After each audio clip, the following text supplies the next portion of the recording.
Hi everyone. In this video, we'll examine some basic properties of the derivative now that we have examined its definition and a few of the early consequences of that definition. In particular today, we want to focus on two important theorems. The first is the chain rule, which you would have seen in a calculus course, but this time we'll be taking sort of careful steps through to prove the theorem in its most general form. And then secondly, we will look at what we will call the inverse function theorem. The inverse function theorem is actually a much broader theorem than what we'll look at today. Today, we will look at the inverse function theorem in one dimension. It applies much more generally, but we can already, with just our basic knowledge of the derivative, begin proving a version of this theorem. So let's begin first by discussing the chain rule. So the statement is here on the screen. So let F from A to B and let G from B to R. So we sort of think about our usual sort of setup for this. So I have some set A, some set B, and then a set of reals. So F is a function which maps from A to B.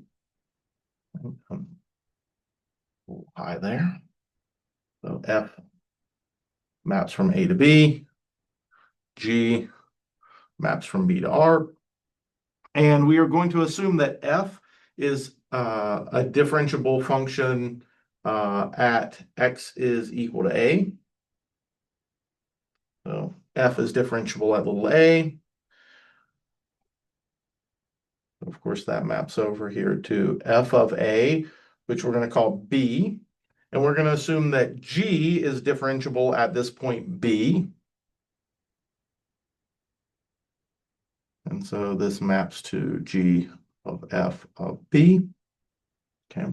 And so under those conditions, we then want to show that the composite function G composed with F, so G composed with F will map from A into R. And we want to show that that composite function then is differentiable at A also. And we want to show that the following formula here, which again is the chain rule as you learned it in Calculus 1, we want to show that this formula holds, that the derivative of G composed with F at A is the derivative of G evaluated at F of A times the derivative of F at A. Now, if we sort of go back for a second, if I just look at this formula, again, this is what most, if you ask a Calc 1 student, what's the chain rule? They will give you none of the hypotheses. They'll sort of regurgitate this formula to you. Important to note, right, there are conditions on this formula. It requires that G be differentiable at the appropriate point F of A. It requires that F be differentiable at the appropriate point A, right? But really, those conditions just make sure this right-hand side will be defined. The meat of sort of the chain rule, right, is really in the fact that the left-hand side exists, right? This is really some shorthand for a limit expression, right? So if I think about what this is, right, this left-hand side, G composed with F prime of A, this is really the limit as x approaches A of G composed with F of x minus G composed with F of A over x minus A. And so the magic here really is that this limit exists and its value is equal to this. Okay. And that's, in fact, precisely how we're going to prove the chain rule, right? We need to show that this limit exists, and then we will show that that limit must be equal to this right-hand side. The right-hand side must exist because of the conditions we're putting on F and G, right? That F is differentiable at A and that G is differentiable at F of A. All right. So this is the idea of what we need to do. And so now our first goal for the day will be to do that, right? Will be to prove the chain rule. Now, as we sort of think about how we're going to go about doing this, right? What we know we're going to have to rely on is the fact that f and g are both differentiable at particular points. Okay? And what we're actually going to do first is give sort of an alternate characterization in a way of differentiability. Now, I'm actually going to ask you to flesh this out a bit more in a later homework assignment, but uh, we'll start by first writing out sort of this alternate characterization. All right, so here's our proof. So since f and g are differentiable at a and f of a, which we're calling b, respectively,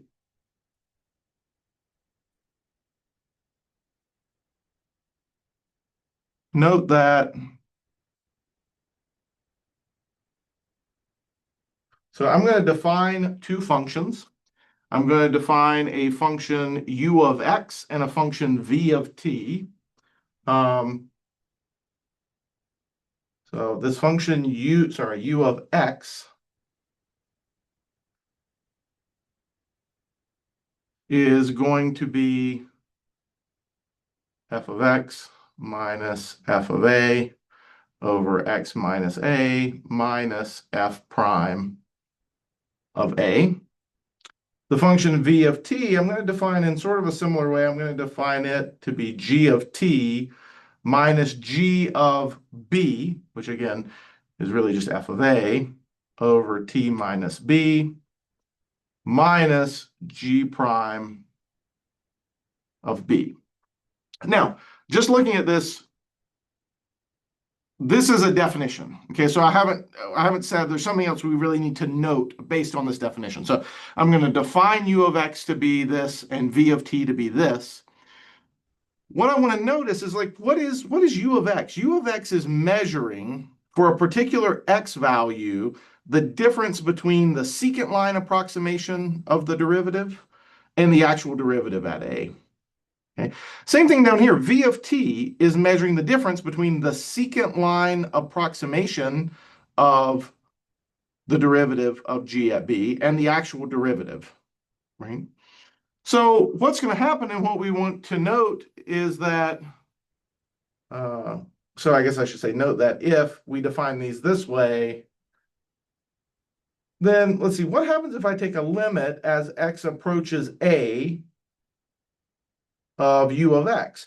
Well, if I take a limit of this expression as x approaches a, this is a constant, so it's just going to be f prime of a. If I take a limit of this term as x approaches a, well, that's just the definition of the derivative. The limit of this as x approaches a is f prime of a. So in the limit, u of x will go to 0 as x goes to a. And similarly, if I take a limit as t goes to b of v of t, a similar thing will happen. This is just a constant with respect to t. As t goes to b, this expression goes to g prime of b. This is the expression that we take the limit of to find the derivative of g at b. So we get that both of these limit to 0 at the appropriate points, either at a or at b, respectively. All right. Now that I understand how u of x and v of t sort of behave in these limiting cases, I'm now going to rewrite sort of these expressions. Okay. So further, note that now the first thing I'm going to do is I'm going to take each of these expressions. In this expression, I'm going to solve for f of x minus f of a. In this expression, I'm going to solve for g of t minus g of b. Okay, so if I come up here, I will get that f of x minus f of a, and again, you can slow down and check the algebra, but I will get that this is equal to x minus a times f prime of a plus u of x. If I do a similar thing here to solve for g of t minus g of b, I will get that g of t minus g of b is equal to t minus b times g prime of b plus v of t. All right.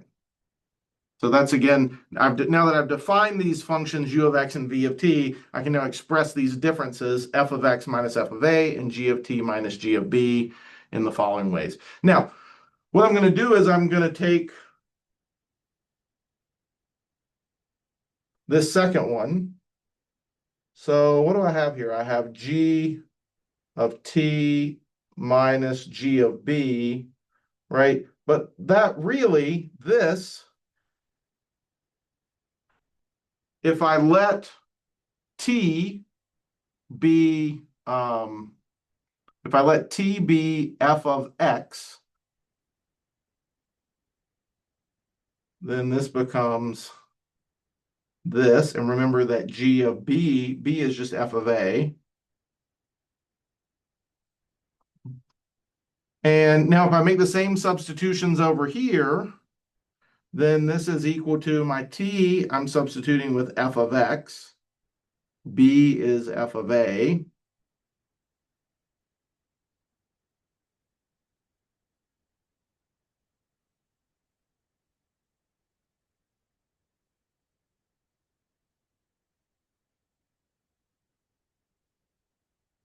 All right. So now if I look at this expression, let me look here now, right? I notice that, oh, I have f of x minus f of a here. I could plug in here, right? And so if I take now this and substitute it in here, then I get that this is g of f of x minus g of f of a is equal to, now I'm going to substitute f of x minus f of a, I'm going to substitute this in, so I get x minus a times f prime of a plus u of x times, now I still have this factor, g prime of f of a plus v of f of x. Right. And now notice, because a reasonable question to ask is, wait, what are we doing? Why are we doing all of this? Notice now, if I divide both sides of this expression by x minus a,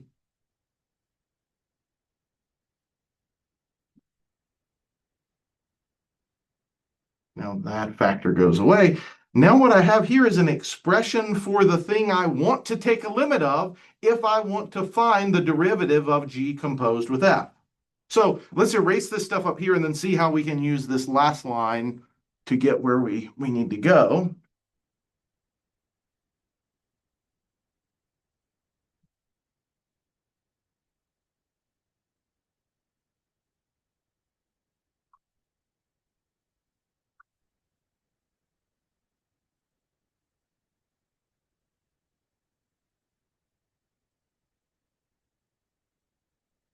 All right, so just continuing here, so then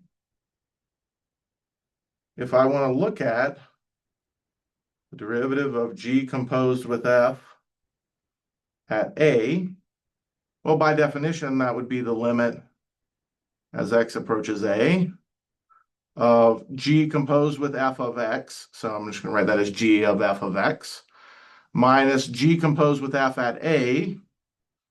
Again, that's just g of f of a all over x minus a. Well, now what I just worked out was a different way of expressing that.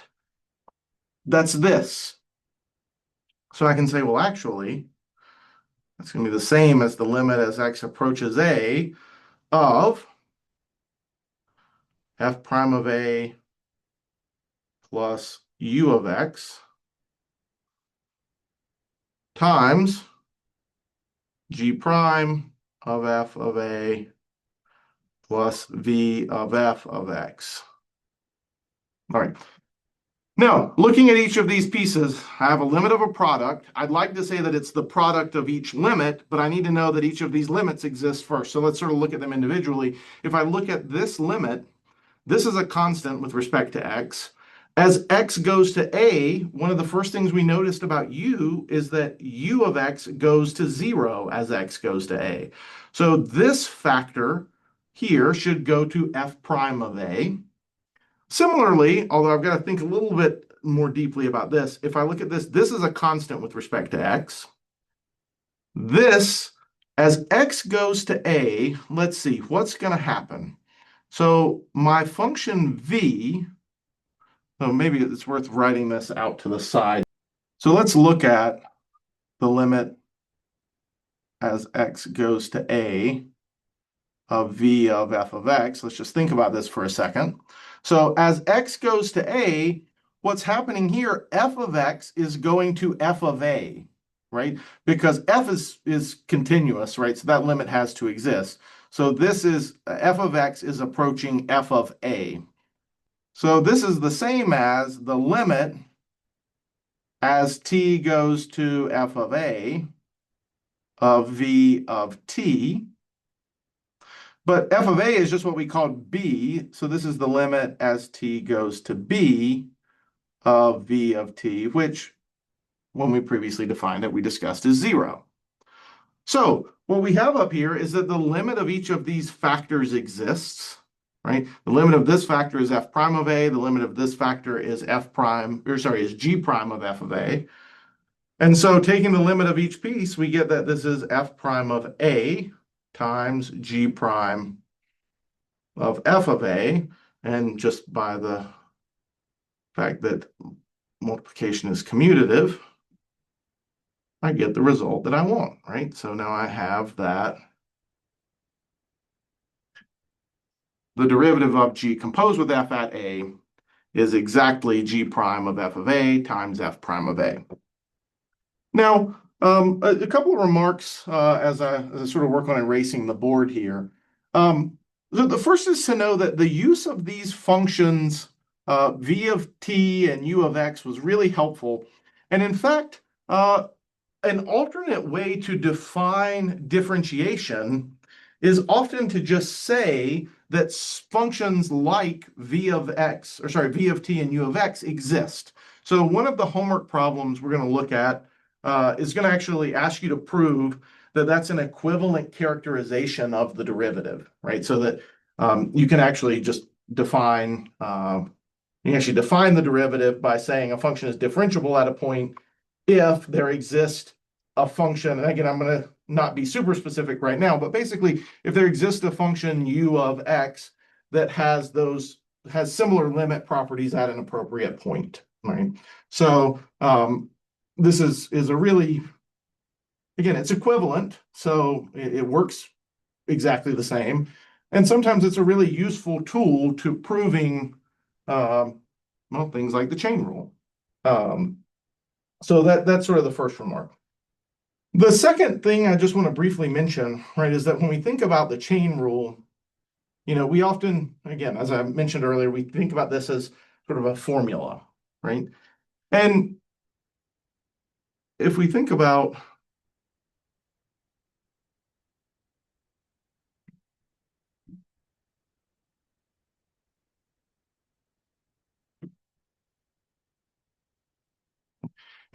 this, really it says that the derivative of the composition is just the product of the derivatives. And in a lot of ways, this makes sense. I mean, if you think about, one way to think about derivatives is sort of as an expansion or a compression factor, right? How is the difference between your inputs or outputs being magnified or compressed? Or what's the factor sort of between the outputs based on the difference between the inputs, right? So you're looking at this factor. And really what this is saying is, okay, it's just the product of those factors. So if I take a magnifying glass, I look at something, and this magnifying glass doubles the size. And then I have another magnifying glass that triples the size. And if I hold them over top of each other, right, and look through it, I'm going to see it at 6 times the size because it's being magnified twice by a factor of 2 and then again by a factor of 3. When we teach this in calculus, we don't often say that because there is this subtle point about it is the product of the derivatives, but you're looking at the derivatives at different points, right? And of course, it's sort of obvious to us why, on this end of things, you're looking at the magnification factor of f at A, at the original point. So you're staring at this thing and it blows it up by a factor of 8. But then when you are looking through this other magnifying glass, it is magnifying the image of the already magnified thing, right? So you need the magnification factor of what thing is you're actually magnifying with that second glass, which is an already magnified image, right? So we don't, I would never sort of say in a calculus class, at least not early, right? I wouldn't say, oh, it's just the product of the derivatives, right? Because it's important that they distinguish between these two things, right? So we often start with this formula because the formula makes it eminently clear that you're just evaluating this, right? You're evaluating the derivative of g at a particular point and the derivative of f at a different point. As students mature in their understanding of this, though, we do want them to understand this, it's just magnifying, or sorry, it's just multiplying sort of magnification factors, right? You just have to be careful about sort of where you're computing that magnification factor. So my magnifying glass example is not great because they magnify things uniformly, right? But now all of a sudden you have something that doesn't magnify at every point uniformly. You need to be careful about where you're magnifying things, right? So again, the formula has its benefits, but it also can inhibit some of the conceptual understanding, if we're not careful about how we use it, right? If students come away just thinking chain rule is just a formula, right? All right.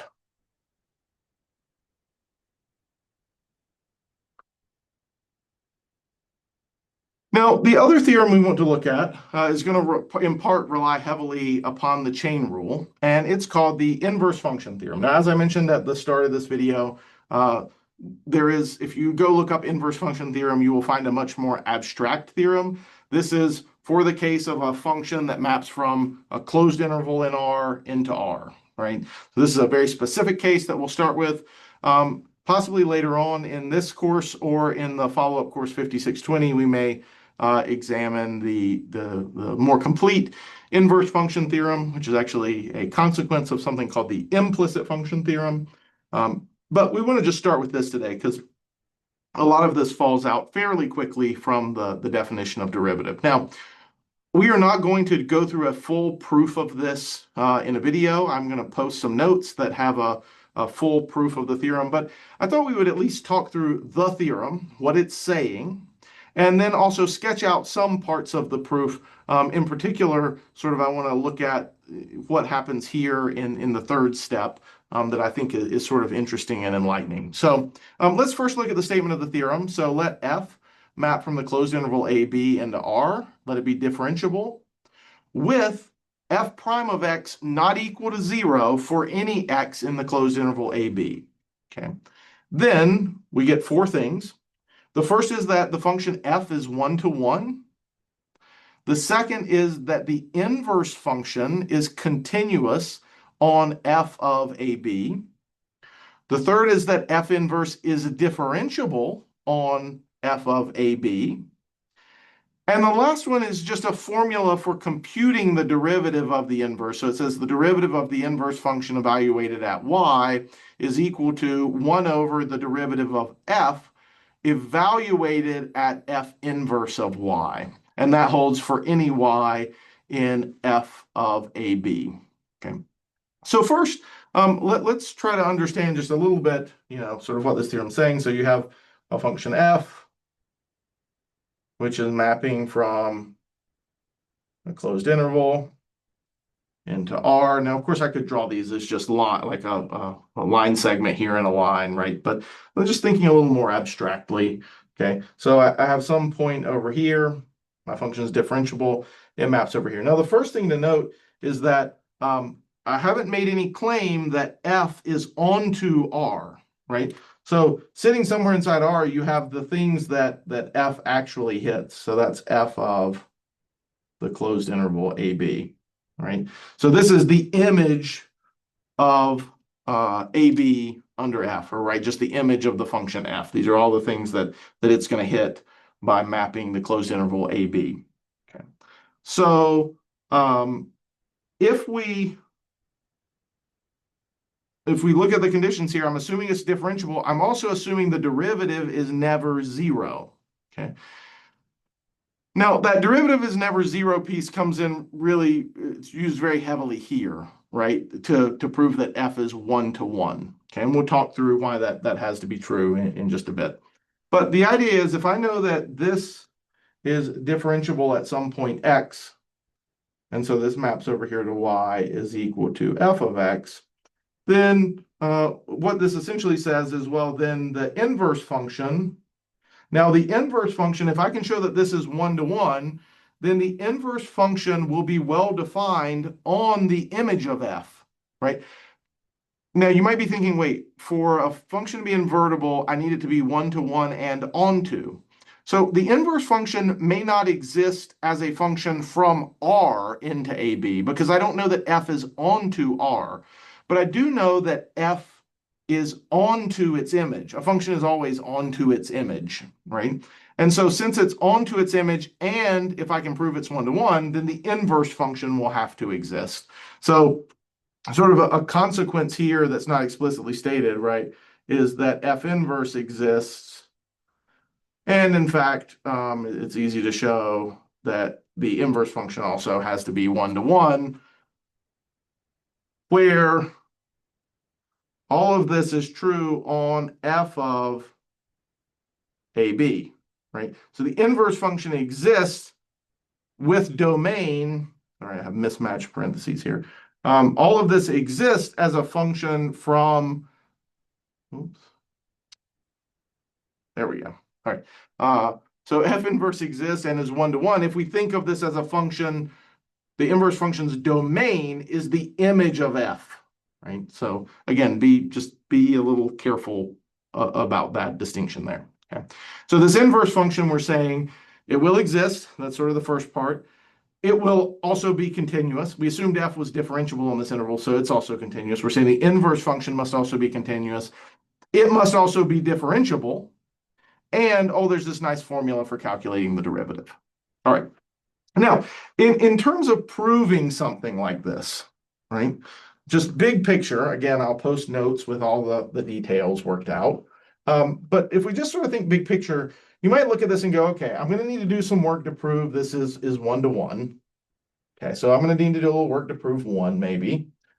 And then I can probably skip 2, right? Because maybe I'll just prove, if I just prove that it's differentiable, then that'll imply that it's continuous. So I can just skip 2, right? It actually turns out that, well, at least in the best way I know how to do this proof, in order to prove 3, I need to already know that it's continuous. I use the continuity of f inverse to prove its differentiability. We sometimes call this like bootstrapping, right? So you take a function, you show it's continuous first, then you show that it's differentiable. You sort of work yourself up in layers, right? So f inverse is continuous. We need to prove that, and then we need to show it's differentiable. And then once we can do that, then 4 is actually quite easy. Okay. So what I want to do then is I just want to sketch out some of this. Okay. Again, I'm not going to write through the full proof. So if we just think about part 1, okay, the idea of part 1 is essentially that f prime of x not being equal to 0 implies that either f is strictly increasing or f is strictly decreasing. Okay. And if something is strictly increasing or strictly decreasing, it must be 1-to-1, right? If f is strictly increasing, right? So we'll sort of the decreasing case is identical for our purposes moving forward. We'll assume f is strictly increasing just for sake of the argument, but you could repeat that argument for f being strictly decreasing.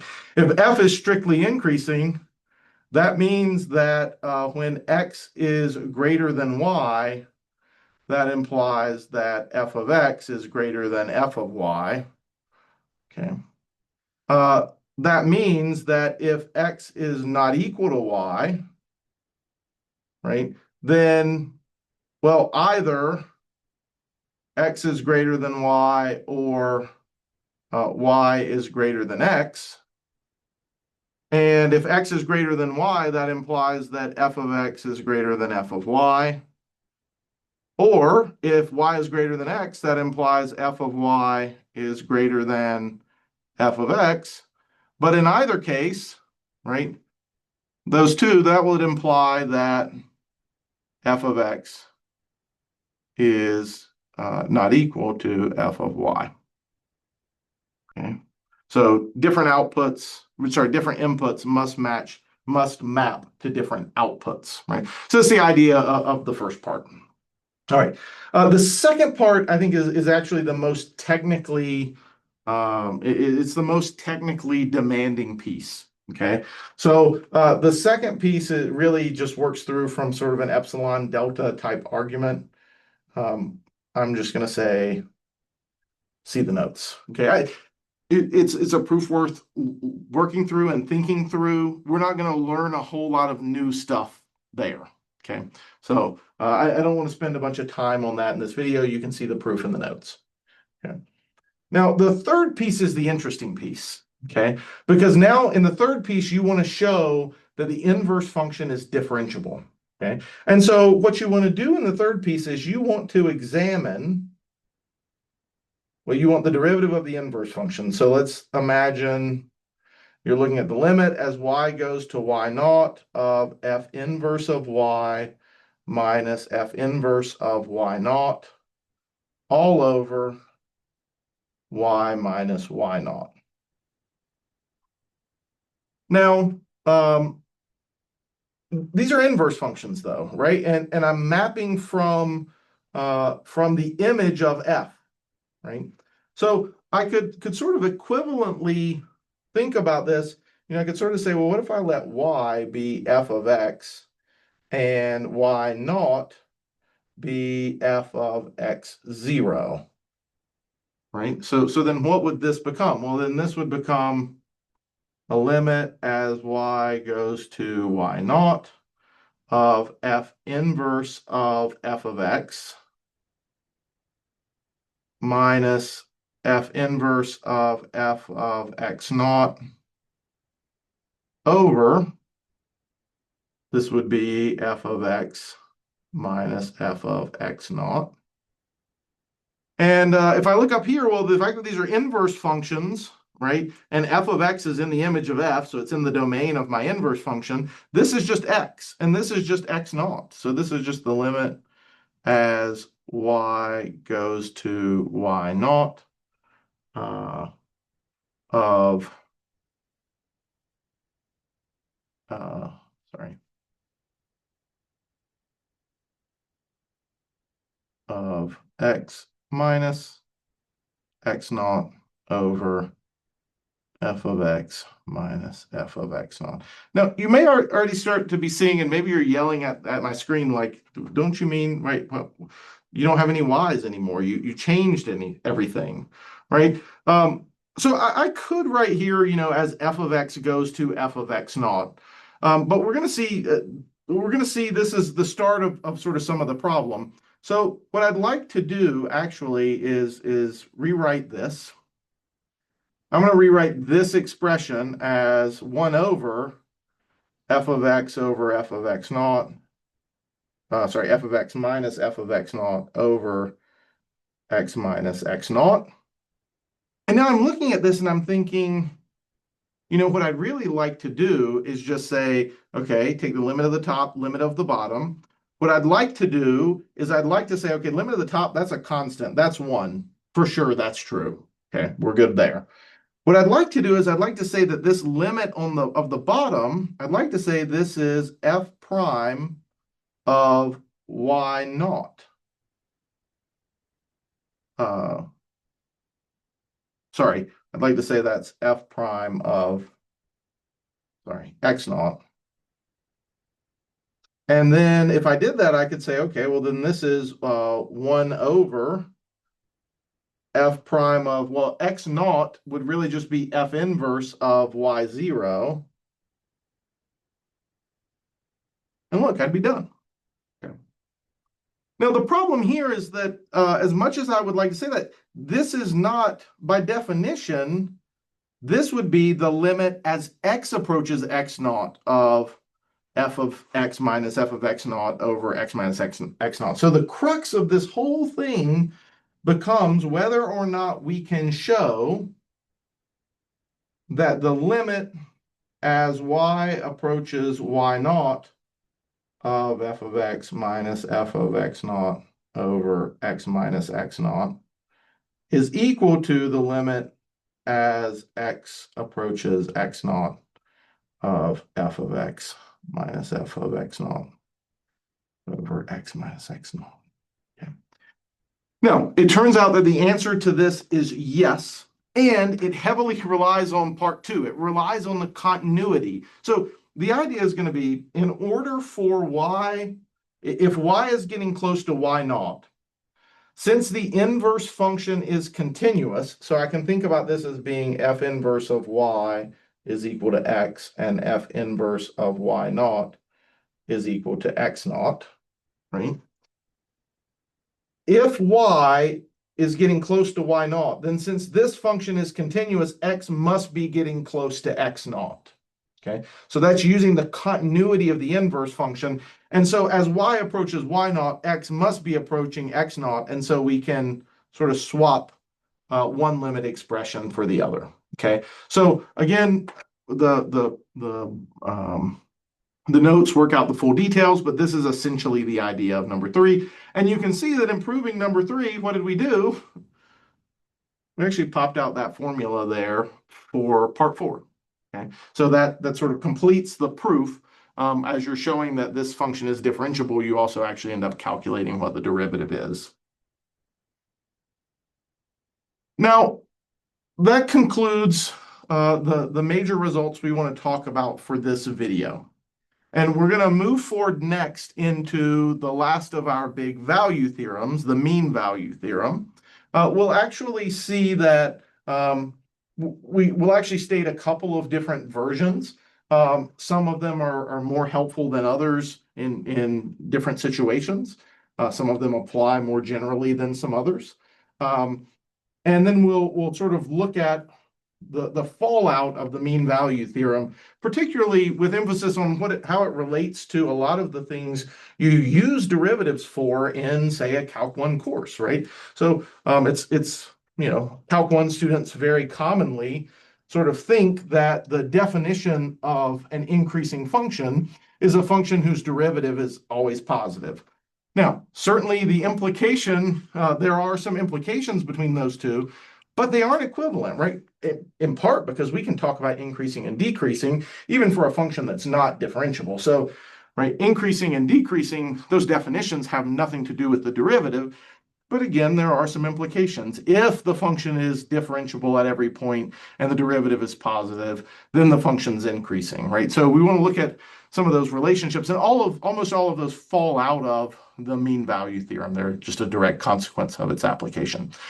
So in the next video, we'll begin looking more thoroughly at those properties and then keep moving forward with our discussion of differentiation.